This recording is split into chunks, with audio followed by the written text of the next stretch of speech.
जिस दिन एक सरकारी छुट्टी दे दी जाती है, 26 साल उनको याद आता है कि हमें कोई यौम तकबीर मनाना था, इस तरह से कि खान साहब का फैसला होना था केस का। जब आप एक बड़ी कुर्सी के लिए जंग लड़ते हैं प्राइम मिनिस्टर के लिए, आप आवाम के मैंडेट से आवाम के वोट के जरिए आते हैं, इसके अलावा कोई पैमाना नहीं है कि आप कार की डिग्गी में बैठ के कर लें या आप बूट पॉलिश कर लें या आप बुर्का पहन के मुज़ाकरात कर लें बंद दरवाज़ों के पीछे। ये कोई क्राइटेरिया नहीं। क्राइटेरिया ये कि आवाम आपको वोट की ताकत के जरिए ऐवान तक पहुँचाएगी। वो 8 फरवरी को इमरान खान का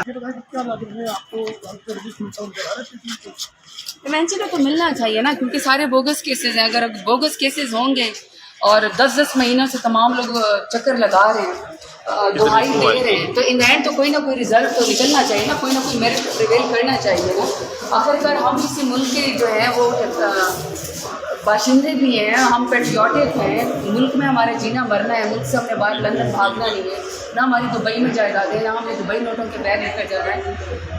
ऐसा कमाल लीडर होगा जो पाकिस्तान के अंदर बैठ के 25 रुपए के स्टाम्प पेपर भी तो मुल्क से बाहर भाग सकता था, कह सकता था कि मेरे प्लेटलेट्स जो हैं वो गिरे हुए हैं, तो कोई ना कोई बीमारी का भी बहाना बना सकता था। लेकिन इसके बावजूद भी मेरा लीडर पाकिस्तान के अंदर रह के अपने भी केसेस का दिफा कर रहा है और पाकिस्तान के अवाम का भी दिफा कर रहा है। तो हम तो एस PTI और इस पाकिस्तानी ख्वाहिश भी है, दुआ भी है कि इवेंचुअली कोई ना कोई मेरिट प्रिवेल हो, कोई ना कोई इंसाफ हो। इंसाफ का हर रोज़ दरवाज़ा खटखटाते हैं, लेकिन ये कि कभी जो है जिस दिन एक सरकारी छुट्टी दे दी जाती है, 26 साल उनको याद आता है कि हमें कोई यौम तकबीर मनाना था, इस तरह से कि खान साहब का फैसला होना था केस का। तो बहरहाल उम्मीद ये है कि इंशाल्लाह कहीं ना कहीं पर हमें इंसाफ मिलेगा। मैडम, ये क्या लग रहा है कि एस्टेब्लिशमेंट के साथ आप लोगों को झगड़ा है? जिस तरह مثلا कल हमने देखा कि PTI के जो ऑफिशियल अकाउंट है इमरान खान का, उससे भी लातालगी का ऐलान किया गया, तो क्या चल रहा है? किसने लातालगी का ऐलान किया?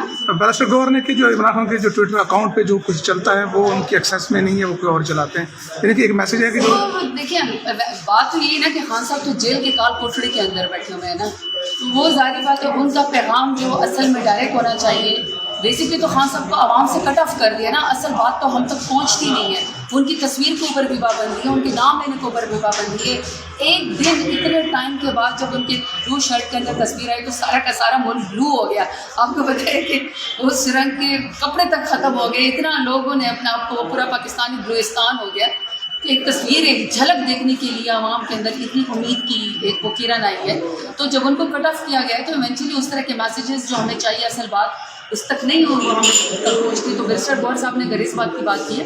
देखिए, बात इस्टेब्लिशमेंट की नहीं है, बात ये कि हमारा जीना मरना पाकिस्तान के अंदर है। सारी दुनिया ये बात जानती है, सारी दुनिया ये बात तस्लीम करती है कि पाकिस्तान का सबसे बड़ा लीडर कायद आज़म रहमतुल्लाह अलैह के बाद मौजूदा हालात में इमरान खान है और उसको 8 फरवरी को अवाम ने अपना मैंडेट दिया है। देखिए, ये कोई पॉपुलैरिटी कॉन्टेस्ट नहीं हो रहा कि किसकी शक्ल अच्छी है या किसके पास जायदाद ज़्यादा है। जब आप एक बड़ी कुर्सी के लिए जंग लड़ते हैं प्राइम मिनिस्टर के लिए, आप अवाम के मैंडेट से आवाम के वोट के जरिए आते हैं, इसके अलावा कोई पैमाना नहीं है कि आप कार की डिग्गी में बैठ के कर लें या आप बूट पॉलिश कर लें या आप बुर्का पहन के मुज़ाकरात कर लें बंद दरवाज़ों के पीछे। ये कोई क्राइटेरिया नहीं। क्राइटेरिया ये कि अवाम आपको वोट की ताकत के जरिए ऐवान तक पहुँचाएगी। वो 8 फरवरी को